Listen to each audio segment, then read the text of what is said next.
The Department of Bioelectronics was created in 2009 here at the CMP. The CMP, or the Centre Microélectronique de Provence, is one of the 6 centres of education and research of the École des Mines de Saint-Étienne. Our innovation comes from the fact that we use conducting polymer materials.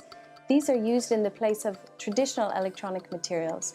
The reason we use conducting polymers is because there's a better coupling between the electronics and the biology.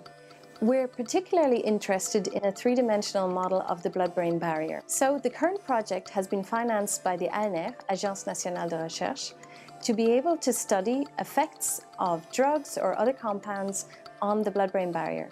We're doing this work together with a company here in Gardanne called Neuro6. La barrière hémato-encéphalique, c'est quoi? Dans la journée, les activités physiques, la prise alimentaire changent la composition chimique de notre sang. Ils sont à l'origine de changements physiologiques comme la modification du lactate ou de l'acidité. Si ces modifications chimiques se propageaient jusqu'au cerveau, elles l'empêcheraient de fonctionner normalement.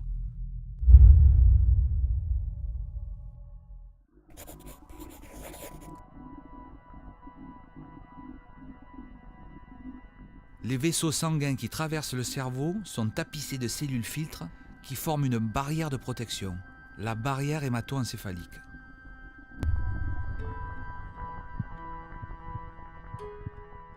La barrière hémato-encéphalique ne laisse entrer dans le cerveau que ce qui est bon pour son fonctionnement, comme l'eau, l'oxygène et le sucre.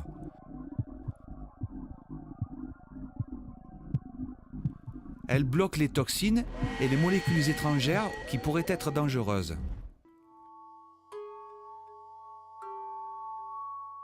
Le problème avec la barrière hémato-encéphalique, c'est qu'elle bloque aussi les médicaments qui pourraient aider à soigner le cerveau lorsqu'il est malade.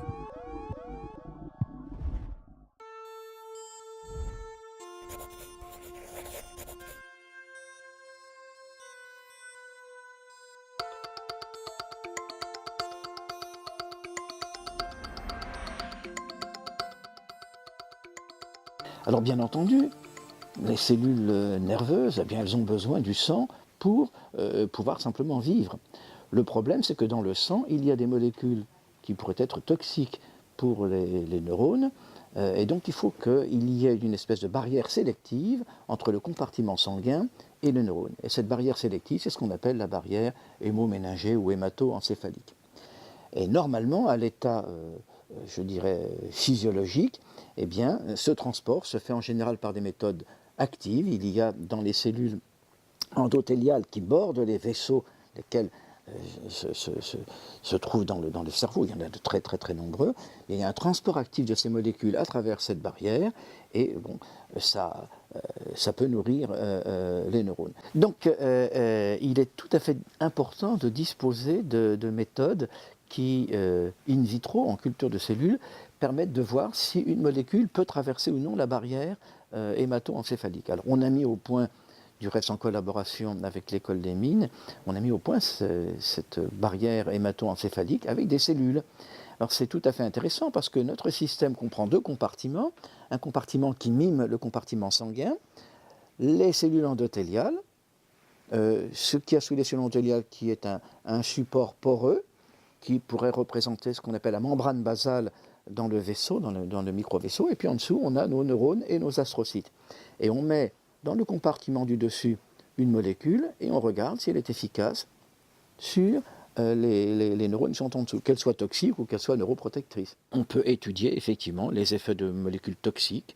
Alors, une molécule toxique, c'est par exemple le peptide amyloïde qui est impliqué dans la maladie d'Alzheimer. Bon, il est produit dans le cerveau, donc par les cellules nerveuses, mais rien ne nous indique qu'il n'y ait pas du peptide amyloïde circulant, parce qu'il n'y a pas que les neurones qui produisent ce peptide amyloïde, il y a d'autres cellules. Et donc peut-être qu'ils peuvent traverser. Et donc on peut étudier l'effet du peptide amyloïde sur la perméabilité de cette barrière hémato-encéphalique. On peut dire la même chose de l'alpha-synucléine qui apparaît dans la maladie de Parkinson.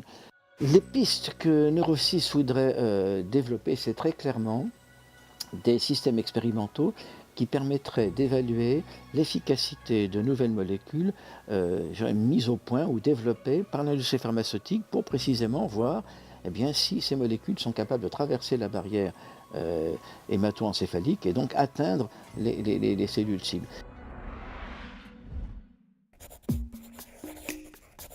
À Gardanne, les chercheurs du département de bioélectronique de l'École des Mines et de l'entreprise Neuro6 travaillent sur la compréhension du fonctionnement de la barrière hémato-encéphalique. Ils tentent de mieux connaître les mécanismes d'entrée et de rejet des molécules par la barrière. À l'École des Mines, les chercheurs tentent de reproduire en laboratoire la barrière hémato-encéphalique.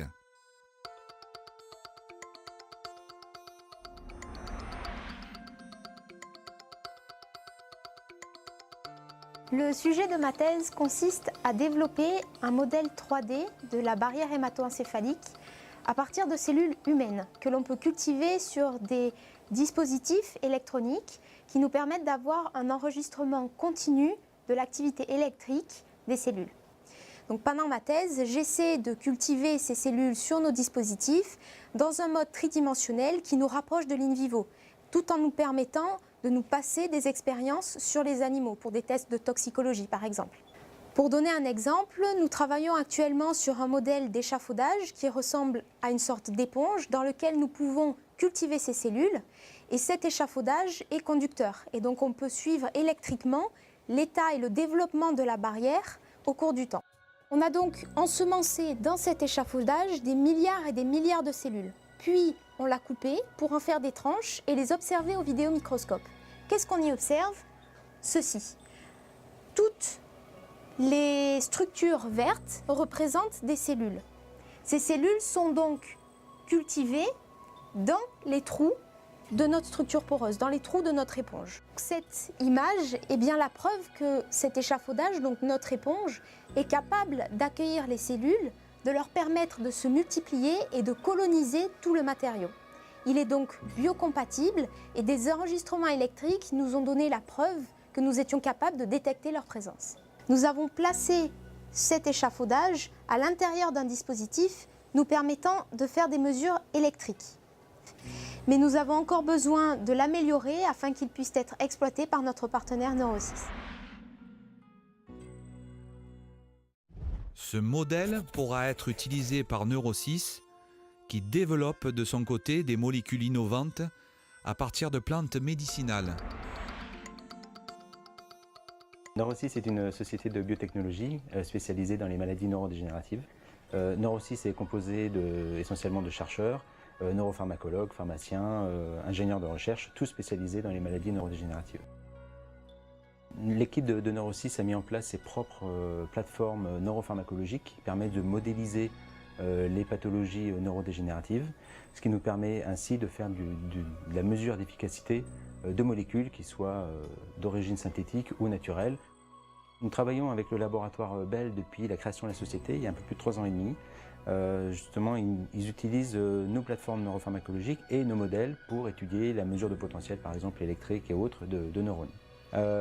L'objectif du projet de barrière hémato-encéphalique que nous avons mis en place avec l'École des Mines via un financement par l'ANR nous permet justement de mettre en place de nouveaux modèles qui vont pouvoir être utilisés ensuite par l'industrie pharmacologique dans le cadre du développement de nouvelles molécules.